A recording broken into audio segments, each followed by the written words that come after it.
It's Gorman in the morning with Fletcher and Ryder. Now, 92 KQRS. Gorman in the morning, Minnesota's 92 KQRS. Don't scratch the otter. They'll attack you. Wow. Wait, no, it's daughter. He's singing. I always thought he was talking about. I always thought it was otters. I've never heard those alternate lyrics. I'm terrified of otters. They just sneak up on you and they look so cute, but boy, are they vicious when they attack. Wow. Sorry, that's just otter attacks in your life? I text my daughter at least once a month, and I always say, hey, look out for otters. That's a thing we've been doing for years. Right. And she's graduated from college on Saturday, and I will mention otters on Saturday. So basically, otters and my kid are on my brain. That has nothing to do with Pearl Jam, but it is Thursday, and I'm very happy to be here back in studio today. Whew, I feel like I was gone forever, along with Paul Fletcher. Yeah, back in studio. I feel like I was gone forever as well. Well, you had a longer couple days than I had a week. I'm sure of that. Man. Ryder! Good that everybody is back. It was a long week for me, too. Feeling Minnesota. Glad to be in Minnesota. Let's take a look at some headlines, Paul Fletcher. No, we'll see. Oh, you know what? Actually, you're going to be gone just in time for this. Hopefully, you haven't had enough winter yet because we're just getting started. Another couple inches is expected today. And as has been the early theme this winter, that'll be followed by bitter cold, so it's not going anywhere. In fact, this weekend, we could be the coldest we've been in 36 years. Oh. Yeah. Whoa, okay, that's different. That's ice-making weather. What does that mean? Give me some numbers to totally freak me out. The last thing I saw was Saturday's high of 0. Okay. Now, it's not the coldest we've been. It's the coldest we've been this early. Got it. I should clarify okay, that. all right, that makes sense. But 36 years since we've been this cold this early. So fair enough. Winter is off to a legit start. I like it. As another winter storm blankets the state, MnDOT is launching its 6th annual Name a Snowplow contest. Early next year, 8 snowplows, 1 for each MnDOT district. And the time to submit the most wintry spin on pop culture is now. Past winners include Plowy McPlowface and Betty Whiteout, among others. Best submissions will go up for a public vote next month. So get over there and submit your most creative now. I've actually put up a link on our Instagram machine, so you have a nice, easy path there if you so decide to. I like Very nice. Blades of Glory. I'm sure it's been in there before, or maybe just gonna scoop right by you. Gonna scoop right past you. Yeah. Whoop. I like it. I like it all. A 32-year-old New Zealand man faces theft charges after allegedly swallowing a valuable Fabergé pendant at an Auckland jewelry store Friday. Police say the subject grabbed a Fabergé James Bond 007 Special Edition Octopussy Egg Surprise locket worth nearly $22,000 and swallowed it. Officers arrested him within minutes. The luxury item features, check this out, 18-karat yellow gold with green goulash enamel, 60 white diamonds, and 15 blue sapphires. Inside sits a miniature 18-karat gold octopus with black diamond eyes, referencing the 83 James Bond flick Octopussy. Here's the best part. As of the writing of this story, the pendant remains unrecovered. Man. I'm sorry, goulash enamel? Is that... Don't forget the paprika. That's the secret to a good goulash. I said that wrong. Okay. I don't remember how to pronounce it. I looked it up and everything, but I don't remember how to pronounce it. It doesn't matter. I'm just going to imagine goulash jewelry. Guiloche. Yeah. It's guiloche. That's what it is. There we go. Thanks for checking that on me. I appreciate it. Lucille, the first authorized feature film about blues legend B.B. King is in the works. The biopic traces King's journey from Mississippi cotton fields to global stardom, highlighting his collaborations with U2, the Rolling Stones, and of course many more. The film centers on King's relationship with his Gibson guitar, Lucille, named after a woman connected to a near-death experience. Producer Mark Canton says there is no greater story of triumph and aspiration than that of B.B. King. Fair enough. I saw him live once, and it was incredible. Yeah, it was at a pre-Super Bowl party, like the Super Bowl weekend in Atlanta. Oh, okay, yeah. And like there's all these corporate events and everybody has musicians and bands, and we got invited. I took my brother, Tom, guitar player, aficionado, and we walked into this like conference center, and it was like I don't even remember the company, but there's B.B. King and his band. Yeah. And no one's even paying attention. Oh, and we're man. there's just like, oh, cool, but people are just milling around talking, and he's up there just crushing it, though. I mean, just playing great. We were right up front. We just stood there, and he was like completely engaging with us, and we were like, this is so cool. It was like a private concert with B.B. King. Amazing. True. Yeah. I mean, like I have goosebumps right now thinking about it. This might take away your goosebumps. Connecticut-based grocery store chain Stu Leonard's has gone viral after unveiling an unusual and intriguing treat. An Instagram video shows an employee dipping a vanilla soft serve cone into a bowl of melted Stu Leonard's butter. Soft serve dipped in real butter, the post read. Yes, we're testing it. Yes, it's insane. The Instagram video has been liked nearly 75,000 times. One comment that caught my attention was, "My son just said in awe, we don't even do that in Wisconsin." Yeah, no kidding. Okay, so not butterscotch, but like butter, like Butter. I would put on bread. Melted butter. Real butter. On soft serve ice cream. On soft serve ice cream. Like brown? Something tells me that it might actually... What? Like browned butter? Like No, just melted. Like take a stick of butter, throw it in the microwave, and then swirl your soft serve ice cream cone around in it. Just do me a favor, chase that with some Metamucil. Yeah. Okay? I don't know though. I feel like it might be kind of good.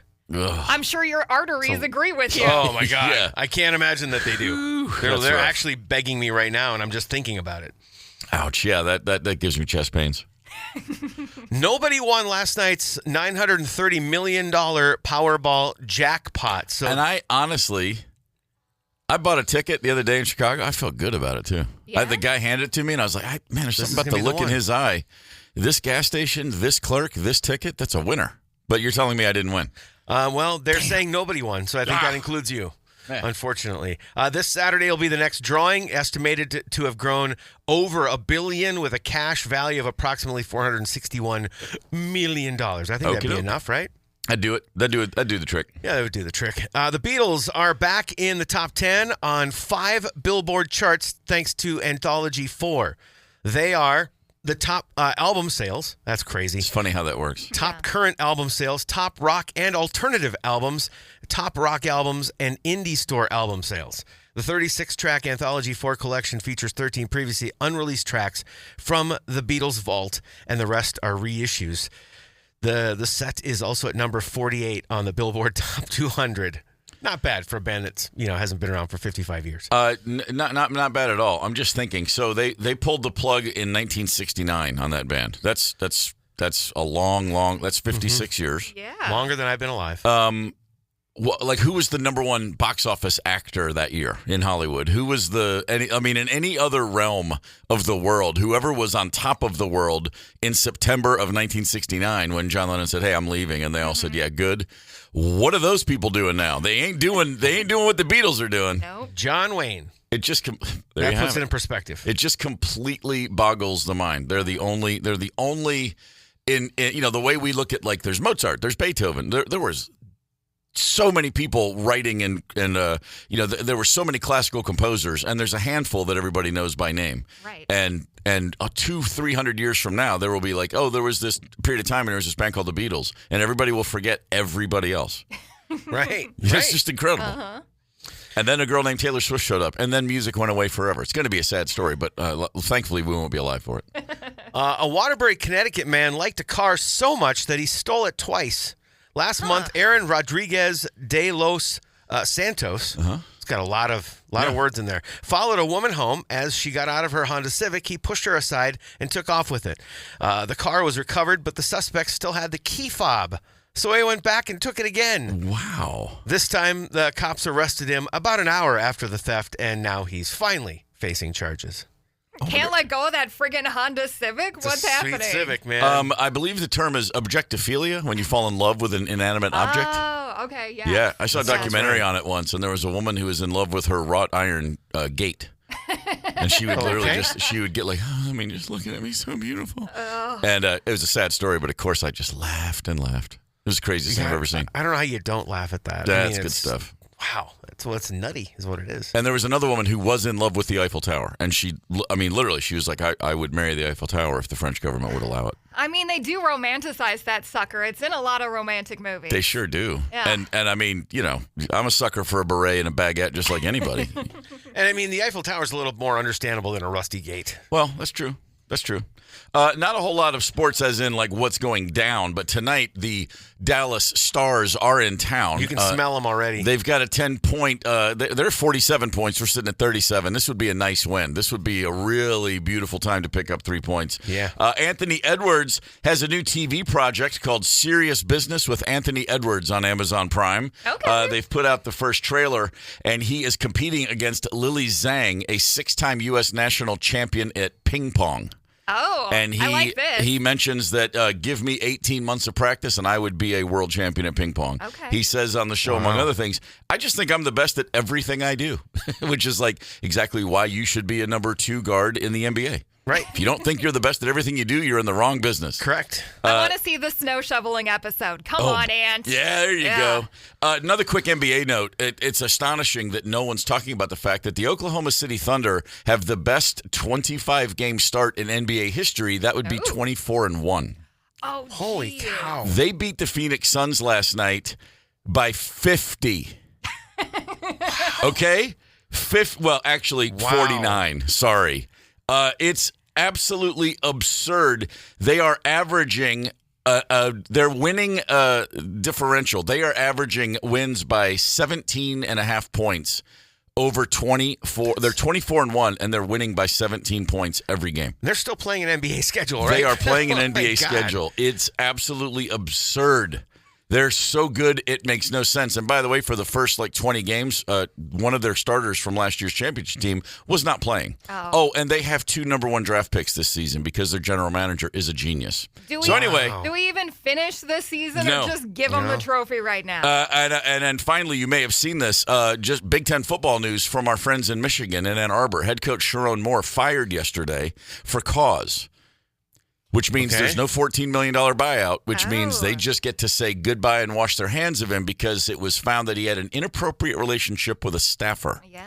And Sharon Moore then, after being fired, apparently went to that staffer's home and assaulted her, and he is now in jail. Damn. This is a horrific story in Ann Arbor, Michigan. That is a negative A snowball complete effect. fall from grace from a coach who had done okay in the wake of Jim Harbaugh, but beyond that, this is now going to completely throw college football into, because now the Michigan job's available. And everybody thought all those coaching hires had just happened, but now everybody, watch out, Alabama, your coach is about to get a call from Ann Arbor. It's the whole dominoes when one coach leaves, but happening right now. Anyway, it's going to be a little bit of a crazy time for college football. Wow, that's unbelievable. Yeah, that's an awful, awful story. Yeah, it is. So let's see. How about this? Why don't we just take a look around and I don't know. I'd like to shout out a team right now, but I can't find my email, so I'm not going to. Oh, well. A town, Shout I out should a say. team. Hamel. How about Hamel? How about Hamel? Love Hamel. Hamel Camel? Hamel would be a great place to shout out right now. What about old Hamel? Last night, we were over at Loose Line Brewing in Plymouth. Yeah, what a fantastic place. Looks like you guys had a blast. We did have a blast. First things first, great beer. Very I had tasty. 3 different beers, not full, but I sampled 3 different beers. I had a Kolsch, I had a Pilsner, and then I sampled another thing. Man, 3 for 3, and I would be more than happy to go back and round out the whole assortment eventually. But Nice. Really great folks over there. Everybody that worked there was just what a bubbly, lively bunch of people, really taking care of the customers. It was great. Yeah. Tim and Ann were great. I had a blast meeting a ton of people. They brought us to see the big beer cooler. Was very, very cool. Yeah, the whole behind the scenes tour, always a pleasure. Like, oh wow, look at all these ginormous vats of love. Yeah. That's what it feels like to me. Hey, listen, if you're thinking that the relationship you're in's probably not going to last or it's not going the way you want, if you're even contemplating ending it, I'm going to go ahead and say that today's the day to do it. I mean, really, get in line, join the club. This is the number 1 day to break up, and I'll explain why in about 5 minutes and 2 songs. Gorman in the morning. Coming right back. 92 KQRS. Streaming from 92KQRS.com. Gorman in the morning is back. 92 KQRS. Gorman in the morning, Minnesota's 92 KQRS. In 1991, Monsters of Rock tour in Europe, the Black Crowes, my former band, we were the opening band on that tour. Okay. And the first night is Castle Donington. It was my birthday, so I remember the date, August 17th, very well. And Metallica was second on the bill, and this is Black Album Metallica. They would open the shows with Enter Sandman, and you would just watch a stadium or at Castle Donington, a field with 80,000 people just lose their minds. And Metallica went out there every night like, we're the baddest band that's ever lived, and you couldn't argue. On the side of the stage watching every night, I was like, oh my God. And that first night, I remember I actually had the thought, I can't believe AC/DC has to follow that, which is the dumbest thing I've ever thought, because AC/DC walked out and Angus Young started Thunderstruck, and 80,000 people went, Metallica who? Yeah, right. I was like, oh yeah, AC/DC's still pretty good. Yeah. Unbelievable. That's night. cool, though. That's great. Absolutely fantastic. It's December 11th, so right. congrats and best wishes for everyone who's about to get dumped. Wow. Oh, no. This is National Breakup Day. You didn't realize? Breakup Day? A few years ago, Facebook announced they were looking at their Facebook people, minions, horrible humans who are trying to turn us all into robots. They go through their data on a regular basis, and they looked at, at all of their accounts. They can just put in how many relationship changing statuses, what days have the most, from in a relationship to single. Okay. And over 15 years, December 11th was just this, for whatever reason, more people said, I'm now single on Facebook on this day. Huh. It's the day they break up with a partner, particularly boyfriend or girlfriend. Not so much marriages, but boyfriend, girlfriend.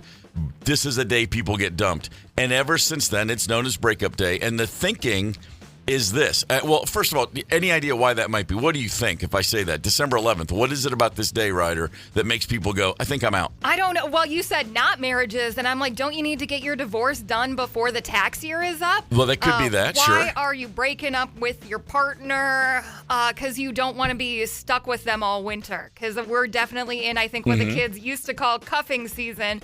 So if you're in a relationship, you got to stick with it until, the ground thaws. I mean, that's probably got something to do with it. Fletcher, any thoughts on what this might be? I mean, the only thing I can think of is just to skip out on, the extra spending for Christmas. Well, that's a little part of it. It's far enough away from Christmas where you can be forgiven for not having already bought a present. Like it's kind of like, well, yeah, I would have gotten you something, but I'm breaking up with you now. But there's another set of pressures, which is, what happens around Christmas with boyfriends and girlfriends? You go hang out with their family. You meet the parents. You come in, and it just lends itself to whether you mean to it or not, it gets a little more serious. Okay. It gets a little more adult. The holidays together means no. And so a lot of people with second thoughts, they're like, and it's not the 20th. It's not the 21st. It's December 11th. It's plenty of time. It's like Christmas is 2 weeks from now. It's supposed to be this. It's supposed to be this like secretly. Like I'm doing this before. Yeah, pretty much. It's pretty much. Well, shady Mom or is what Aunt Chris or whoever is doing Christmas dinner doesn't need a head count quite yet. That's very true. But they will need one. That's closer. right. See, it's all those things. Human beings, we don't need AI to tell us about our own internal algorithms. We all have a central nervous system, and our own brilliant from nature personal algorithms tell us, I don't know, I'm going to be part of that head count. That uncle's weird. I don't want to have to wear those khakis. I'm out. Sure. It just happens. Sure. We're not making these decisions. Yeah. Our bodies make these decisions for us. Okay. That makes sense now. Yeah. Is it weird to just say somebody, hey, can we not do the family thing this year? Or people just, it is? Yeah. That's a red flag, I think, probably. Well, I tell you what, it's a great litmus test. If you really want to, if this is a solid relationship, your partner looks at you and goes, hey, I get it, man. Whatever you got to do, then you're probably with the right person. Okay. But I'd say the vast majority of people would be like, why don't you like my family? Oh, crap. Probably. It's kind of petty. It's kind of silly. But, of course, then I think to myself, maybe not around the holidays, but we've all broken up for petty reasons. I mean, there's moments in time when your switch flips and you're like, I got to get out of here. Mm-hmm. The room is suddenly on fire, and it's because the person you thought you were in love with is sitting right there. Have we ever been there? Sure we have.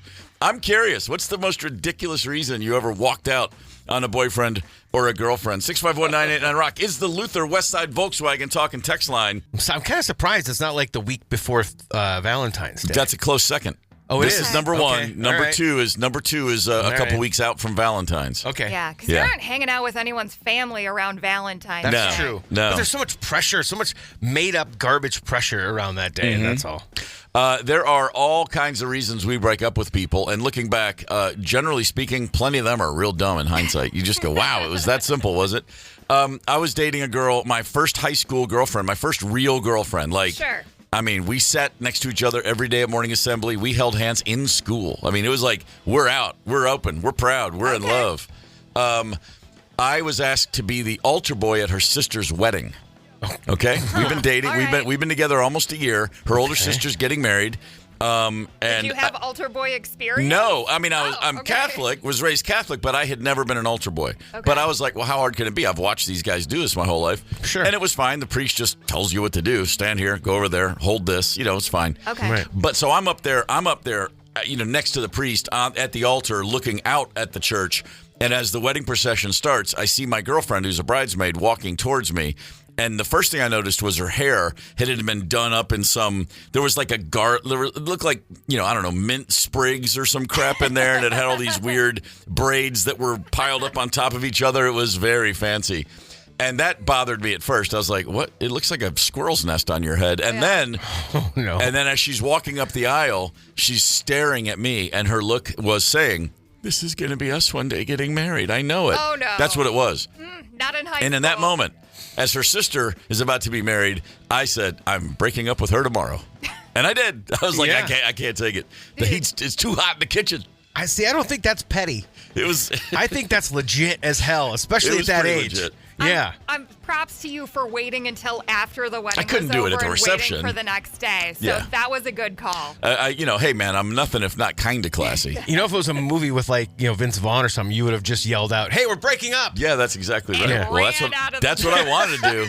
Oh, I wanted to graduate that thing. I wanted to run out of that church and hop on a bus and never look back. Rest of that day was probably the longest day of your life. Oh, the reception was at this restaurant.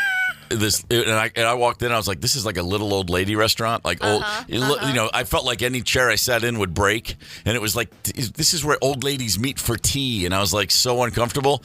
And a year later, my dad bought that restaurant, and I had to work there, which is just how life goes sometimes. Ryder, breakup, craziest breakup you ever had, or dumbest? I generally don't hang around long enough for the breakup. Atta I girl. just do the good ghosting. I would say the pettiest reason that I knew a relationship was going to be over and I stuck with it for a while is he bought me a piece of jewelry, and Okay. it was an ugly piece of jewelry. Okay. And I was like, do you not even know what kind of human being I am? I don't freaking wear jewelry. But that was when the thought Yeah. was in my head is this is not a forever thing. That's not a forever thing. My girlfriend, my high school girlfriend, I bought her at Christmas. I bought her a set of earrings and a matching necklace at Walgreens. It was cubic zirconia, and I couldn't believe the price. I didn't even know what that was. I was like, oh, this jewelry looks great. Yeah. That's how dumb I am in 10th grade. And I gave it to her for Christmas, and she said, oh, my God, is this real? And I thought that was an existential question. I went, of course it's real. What are you talking about? And she was just like elated. And then a couple weeks later, we're talking about it, and she was mentioning it to someone. I was like, yeah, I bought it at Walgreens. She's like, what?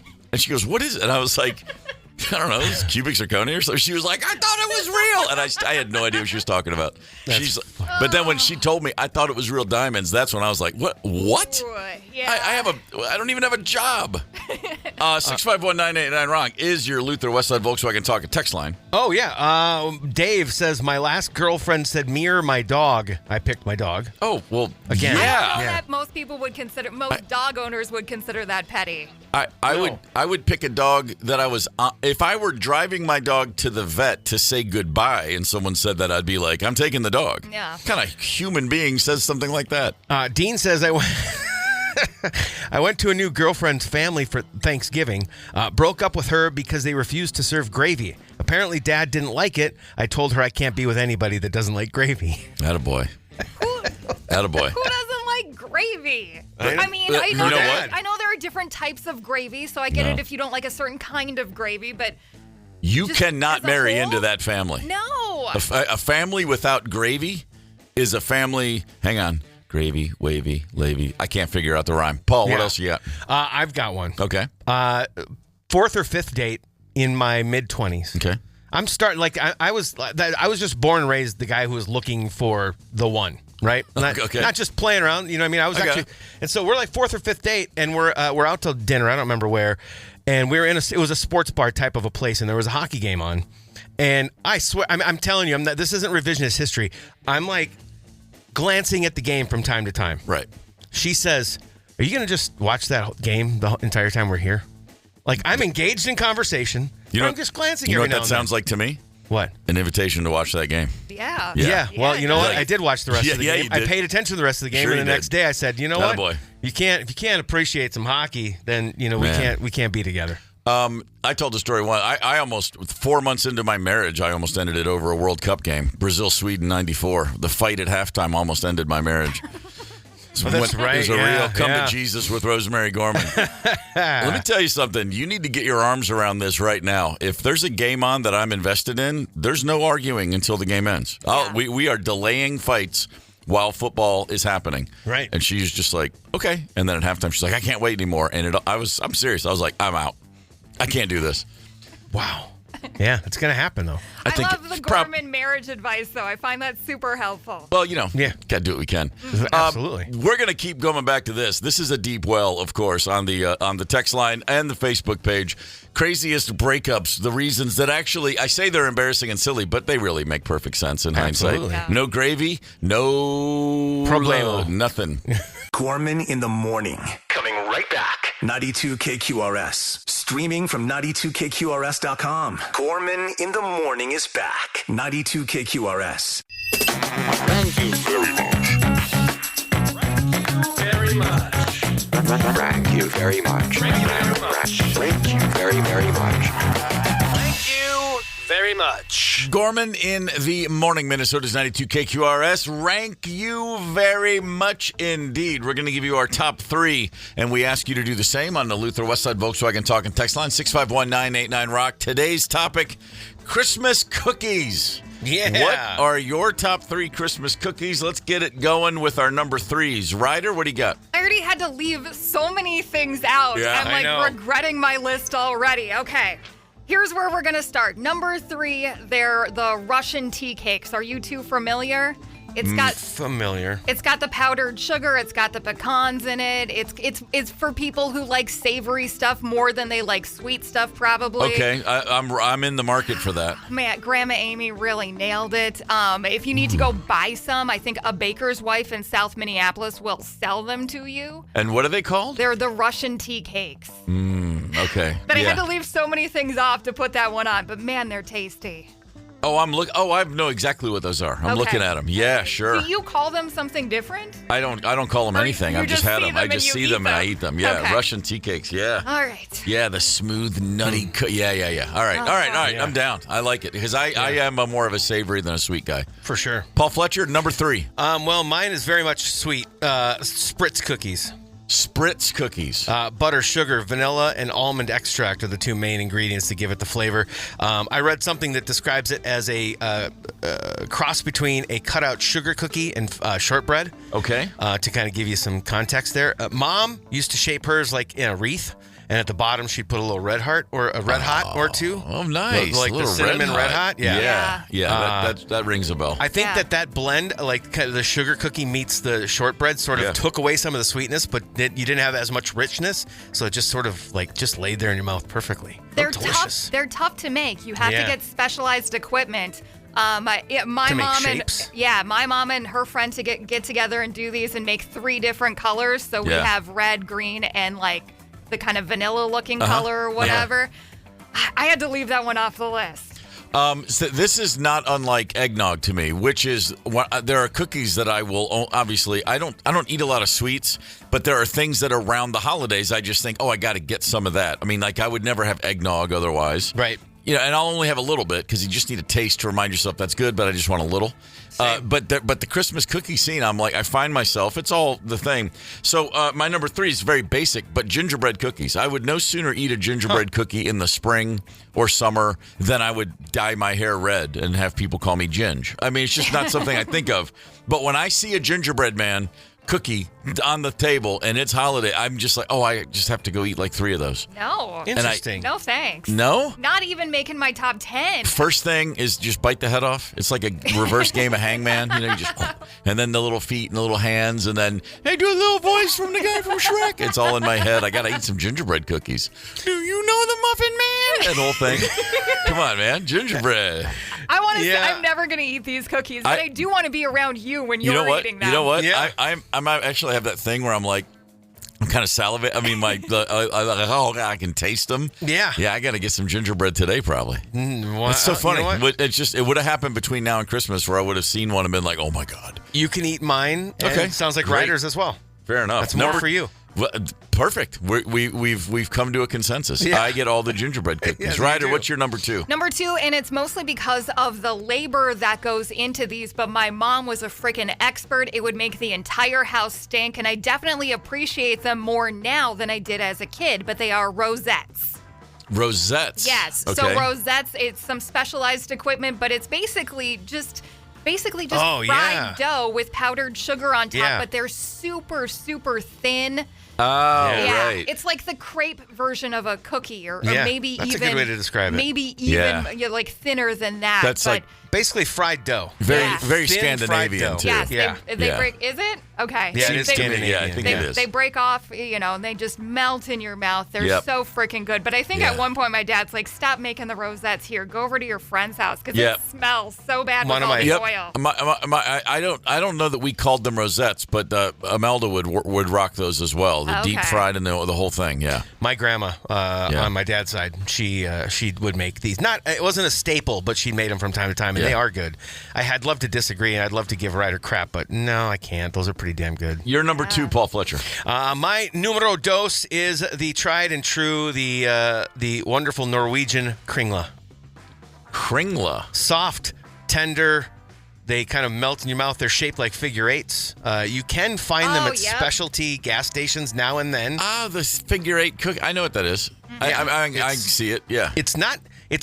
For what you guys know of me, Kringla. it's Wow. pretty bland for my taste palette. But these are just one of those things that my Grandma Cole made the crap out of these. Yeah. She was an expert as it. She was so damn good, and they were so tasty. And it was a sort of like you with gingerbread. You're not seeking it out in Wow. July necessarily, but when Christmas time came, this was an absolute necessity. Yeah. Okay. It's very much like your light lager. You can't be Yeah. a bad baker and make these. because Oh no, there's these are really hard to make. There's no place to hide. Yeah, right. Oh, I see what you're any saying. sort okay. of poor skill. Yeah. Got it. No, Got you're- it. yeah. You have to be on top of your game. Yeah. I thought you were saying it the other way because when my Grandma Cole died a few years back, and we haven't had them, and so last year my wife and my mom and I decided as a thing together, let's do them.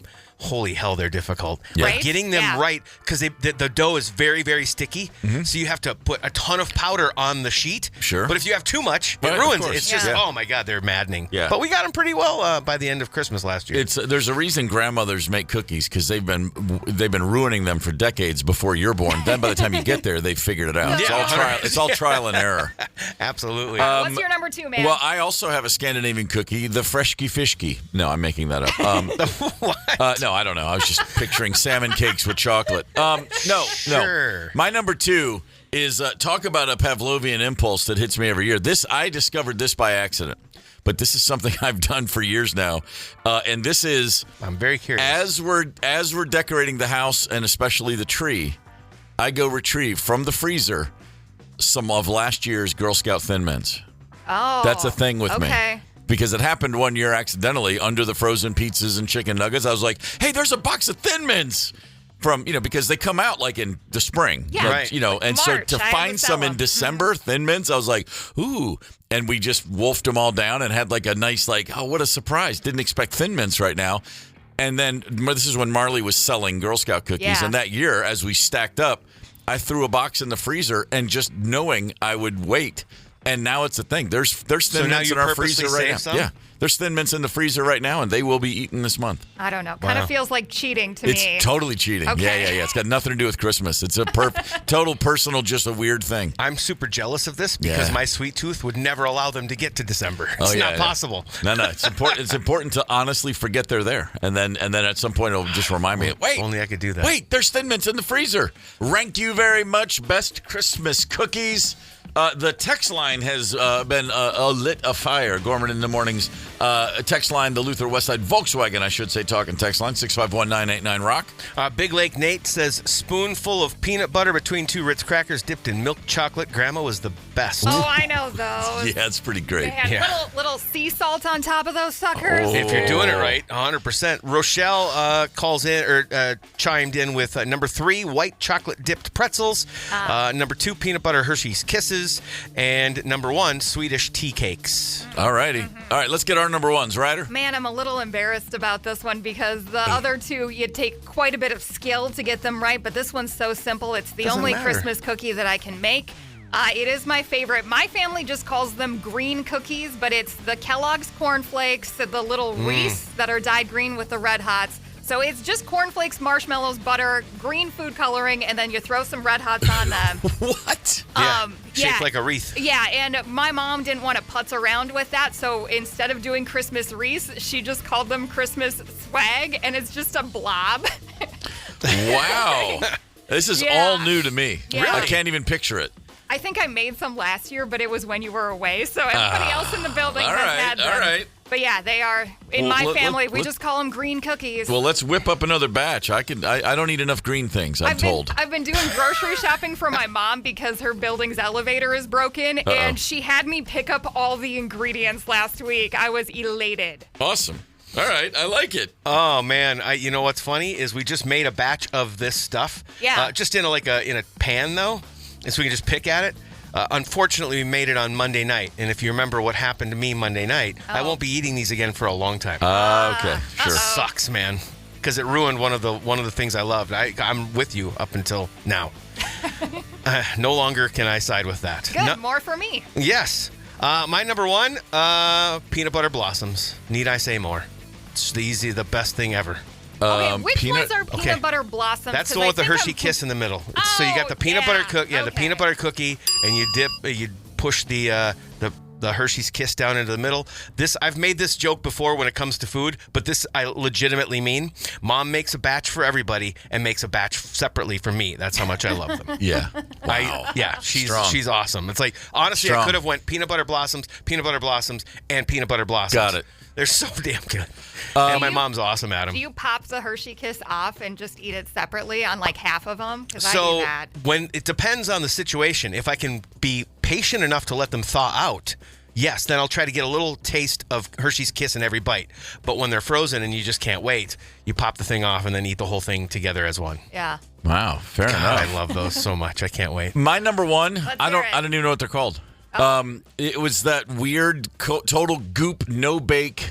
It's like oat flakes, peanut butter, and chocolate all mixed together, and then you just put a dollop on wax paper, and it just dries, and then you peel it off and eat it. Yeah, I know what you're talking about. It's like melted chocolate with butter, and then you put flakes, like oat flakes, oatmeal flakes, and chocolate and peanut butter, and it's ugly. It's just a mound of it. Just looks like cat puke, and man, I think we did this with the Chinese noodles. Okay. You know what I mean? Same thing though, like a nest basically. This is with the oatmeal flakes. Like the chow mein noodles? Yeah, chow mein noodles. Okay. Noodles. But the same concoction. So I think I know what you're talking about. Is all I'm saying. All I know is I would eat my weight in those as a kid. My mom would make them every year. There wasn't even a name. It would be like, can you make those cookies that you make? Those really good ones. The goop. They got the glop and stuff in them. Right. I don't know what you call them, but they're just and again they're no bake cookies. You gotta melt the chocolate and some butter together a bit. But otherwise, you just dollop it out on wax paper and it eventually cools or just congeals and becomes hard room temperature, and then you just get disgusting because you can't stop eating them. Wow, this surprises me because this is the guy that maybe this is why you don't like sugar anymore. Man, no, if you put those in here, I'm going. Really? I'm strapping into a goop cookie feed bag. Straight up sugar right there. Yeah, no, it's incredible. Wow. I would, if there was a hammock made of these things, I would sleep in it and eat my way to heaven. All right, that's our top three. That's our rank you very much for best Christmas cookies. Now I'm going to have to go probably make some of these between now and the end of the year. Gorman in the morning. Coming right back. 92 KQRS. Streaming from 92KQRS.com. Gorman in the morning is back. 92 KQRS. Gorman in the morning. Yeah. That's right. Minnesota's 92 KQRS. Husker Du, whatever you want to call them. Somebody the other day was like, "Oh man, Husker Du," and I was like, "I've always said Husker." That's what I thought. Those little two umlauts or whatever above that. It is Husker Du. When I was at the release party at Grumpy's with our buddy Greg Norton, a listener said, "Man, you got to tell they're not the Husker Du. Yeah, we're not in Nebraska. Yeah, it's Husker Du. It's Husker Du. Yeah, that's right. So moving on to more Minnesota content from our great music scene. There's a football team here, and Sam Ekstrom is really in the know. Sam Ekstrom is the host and executive producer with the Locked On Sports Minnesota Podcast Network, and he joins us on Gorman in the Morning. Sam, good morning, sir. Good morning to you. How are we today? Man, I still just kind of in disbelief over what went down last week. Before we look ahead to the Cowboys, that 31-0 victory over the Commanders, does it say more about the Vikings or does it say more about the Commanders? Yeah, it should make Vikings fans feel just a tiny, tiny bit better that there is a team who is more disappointed with their season than we are. Right. They went to an NFC championship game, and they are in total shambles. So you're not in the worst position, Minnesota Vikings fans. It could be worse than this. I thought it was just the culmination of everything we've been hoping for. Mm-hmm. Way too little, way too late. But you played with a lead. Your defense got to play a little looser and get some takeaways. Your running game was complementary to the passing game. It all came together. It was wonderful to see, even against a bad team. So a lot of screws were tightened, certainly. But the most important one, the one that has gotten all the attention all season long, did we see signs of life from J.J. McCarthy? And I don't mean because they had the right system for him. Did you see in his decision-making, did you see in his footwork, did you see in anything that he was doing, okay, there it is. There's the domino starting to fall in the right direction? It's funny because we've been talking about his technique for months. And when things are going well, you really don't think about it at all. You don't think about his arm slot. You don't think about his feet and what they're doing. You're just concerned with, is the ball on target? And on Sunday, it was. It was his first interceptionless football game as an NFL quarterback. So there's one box checked. He's ticked that off the list. Now he's got to go put together back-to-back games that are pretty good, which he has not done yet. We haven't seen consistency from him. But I thought that there was a real speed in his decision-making. If you dig into the analytics, his time to throw was much lower than it has been in previous weeks. He was one of the slowest quarterbacks in that regard in the NFL, and he was one of the fastest in that week. So I think we probably saw Kevin O'Connell humbling himself a little bit and simplifying his own system to make things easier on the quarterback, which it seems like he's been hesitant to do, and it paid great dividends. So I think we look at both the quarterback and the coach and say, where was this about 1 month ago? We would have liked to see this earlier. Mm-hmm. I guess, as they say, better late than never. So it was that was a relief. One last question on last Sunday's game. Do you have any thoughts on the Jay Ward hit? He took Zach Ertz out in a really gruesome leg injury, but it's one of those where, Zach Ertz was airborne. It was no intent, clearly, for him to go in and take his leg out. But there were a lot of people. It got a lot of attention, and then it seems to have gone away. What's the league think about that? That was not an illegal hit necessarily. I mean, where are we with that? Is that even a story anymore? Yeah, it is so hard in real time for these guys to hit the target area. Like you can't hit these guys high. You can't hit them too low. Like there's a very small area that you have to hit this NFL football player as they're moving at full speed and you're moving at full speed and they're contorting their body trying to make a play. It's very hard to hit the correct area in the tackle, and I think we have to keep that in mind when we're criticizing defensive backs for the plays that they make. I think that there's certainly a line of a play being clean versus a play being dirty, and I don't think this crossed that line. I think this was just a fast football play that had an unfortunate result. I don't think Jay Ward deserves too much hate for it. Obviously when you injure a legend, probably a Hall of Famer like Zach Ertz, there's going to be some scrutiny. Yep. I'm not sure that this rises to a level where there should be real outrage. I'm glad to hear that. I agree with that entirely. I got that. It's a tough video to watch. I don't think they replayed it maybe once, and then somebody was like, "Don't show that again." It's one of those. But you're right. In the heat of the moment, it's easy to say that's a bad hit, but no, it's just that's one of those unfortunate things. Moving ahead with Sam Ekstrom to this Sunday night. I looked at that schedule a couple weeks ago, and I said they're going to flex us out of the Sunday night, but no, they're sticking with it. The Cowboys are still good business, if not the trials and tribulations of young J.J. McCarthy. So the Cowboys still in the playoff hunt, 6-1. The Eagles seem to have been spiraling lately, so Dallas has a lot to play for. What do you see in Dallas that gives you hope? I mean, they've given up a lot of points this year. Is it just that simple? We got to take advantage of the D, or what else are you looking at and thinking, okay, this is a good game for us? Yeah, I think it would be cool to see J.J. McCarthy have to throw a high volume number of passes and win a shootout. Mm-hmm. All of his productive games are games where he hasn't had to do much. He's had like 20 pass attempts, 23 pass attempts. It'd be kind of cool to see him throw it 40 times and see if he can keep up with the Dak Prescott, who leads the league in yards and has like second most touchdowns in the league. He's been playing like a top 5 quarterback. It's just that no one's talking about it because Dallas loses a lot of football games because their defense is so poor. They're a very bipolar football team. But it could be very high scoring because of the weapons they have. Javonte Williams has had a great year at running back. George Pickens has had a very resurgent year at receiver because he has a good quarterback now. It's going to be a fun game, I think. I think if the Vikings offense shows up, this could be a real barn burner. Mm-hmm. And the Cowboys have to win out, right? Like, I don't think 9 wins does it in the NFC. I think 10 is the minimum. So that means they got to win the final 4 games. So they're absolutely playing with urgency and desperation. And how fun would it be to play spoiler in Jerry World? And we get a bunch of shots of Jerry Jones in the owner's box looking like the Grinch. I think that'd be really fun. If we can get Jerry Jones to flip off another fan, that's going to be that's a star on our Christmas tree. Yeah. That's a win. Yeah. I love Vindictive Sam. Yeah. Bring it on, man. Sam Ekstrom's with us on Gorman in the Morning. We're talking Vikings. Sam, some listeners have sent in some questions. Paul, what do you got? All right. Hey, Sam. So Vikings Cowboys this weekend. We've had a few tussles, some memorable moments. Tubby wants to know, what's your number one Vikings Cowboys game of all time? So I don't go back as far as the Staubach Hail Mary 50 years ago. We won't talk about that. That's right. The 1998 Thanksgiving performance by Randy Moss.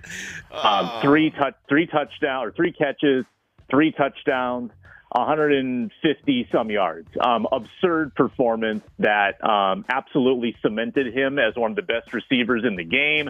It cemented the Vikings as one of the great offenses of all time. And what not a lot of people talk about is that 2 years later on Thanksgiving, they went back to Dallas and Moss put on another show that was just about as good. I mean, they had a couple of years there during that dynasty, if you can call it a dynasty, where they dominated Dallas in Dallas. It was really fun. That was the correct answer. It was the 2000 wild card game, I think, is what you're talking about. They went down to Dallas, and Randy put on another show. They owned Dallas in the Randy Moss era. We'll say that for sure. All right, another one. This one's kind of looking down the road a bit. Will we get to see rookie 3rd round pick receiver Ty Felton in the offense at all before the end of the season? I would like to say yes. I just don't know where he gets time because you're going to be using Jordan Addison, Justin Jefferson, Jalen Naylor. I think they all take precedent, and I also think you're going to be using a lot of heavy sets. You're going to be putting 2 tight ends on the field a decent amount to protect your quarterback, to help in the run game. So I just don't think there's more than a few plays for Ty Felton. I would love to see what he can do. I think that Ty Felton might be getting ready to take on a bigger role next year because Jalen Naylor could be moving on. He could be your future wide receiver 3, so it'd be nice to audition him a little bit. It's just going to come at someone else's expense, and I don't know who that is right now. And don't you think, too, that the last thing JJ needs right now is more variables? Right, yeah, like another mouth that he has to feed, an unfamiliar person that he hasn't thrown to a lot. Yeah, I'm not sure that it's quite so easy as to say you want to get him more playing time. You want to get everybody playing time, but you also want your quarterback to have people around him that he's comfortable with. Sam Ekstrom is joining us on Gorman in the Morning. Before we get your pick for this game, first things first, most importantly, let's talk Christmas cookies, Sam. We've been discussing all of our favorites throughout the day. What do you go with? You got one, you got a table full of cookies, all varieties. What are you picking? Yeah, I'm a big fan, and I'll be honest, I don't know if there's like a good name for them, but it's the little peanut butter cookies that has the Hershey's Kiss in the middle. What would you call those? Do you know what I'm talking about? That's my number one. That's the peanut butter blossom. The blossom. Okay, that makes sense. The blossom. Yeah. I like the blossom. I also like a good soft gingerbread cookie. I think the flaw. Attaboy. In place of Christmas cookies, there's too much crunch. I don't like the crunch. Yeah. I like a nice soft cookie. So that's where the gingerbread can go wrong sometimes, but give me a good soft one. Wow. Fair enough. Looking out for his enamel at all times. There's Sam Ekstrom. Yeah. All right, Sam. Sunday night, the world will be watching J.J. McCarthy and the Vikings. What will we see? Give it to us. I am going to give Dallas the edge here with what they have at stake. The offense is just so much more reliable. I know CD Lamb is questionable in this game. That could temper things a little bit, but Dallas can score 30 pretty easily. The Vikings, I know they scored 31 last week. Can they do it 2 weeks in a row? I'm going to say 31-23 Cowboys. Fair enough. All right.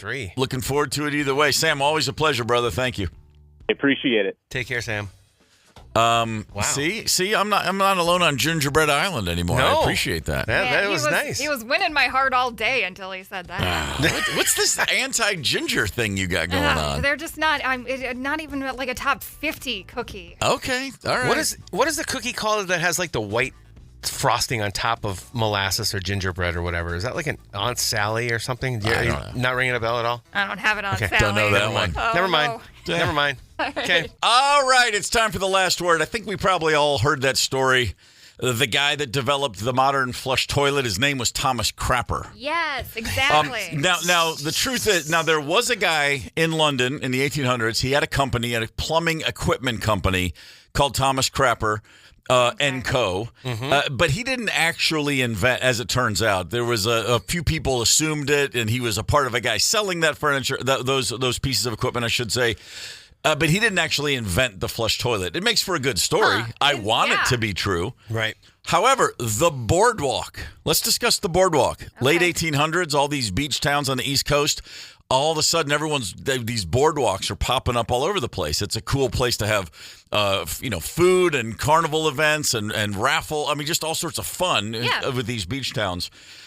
The first one ever in Atlantic City, New Jersey in the 1870s. And it wasn't called a boardwalk because you were walking on giant boards, planks of wood. No, because the guy who invented it and set up the very first one, his name was Alexander Boardman. Are you serious? Yeah, Boardman.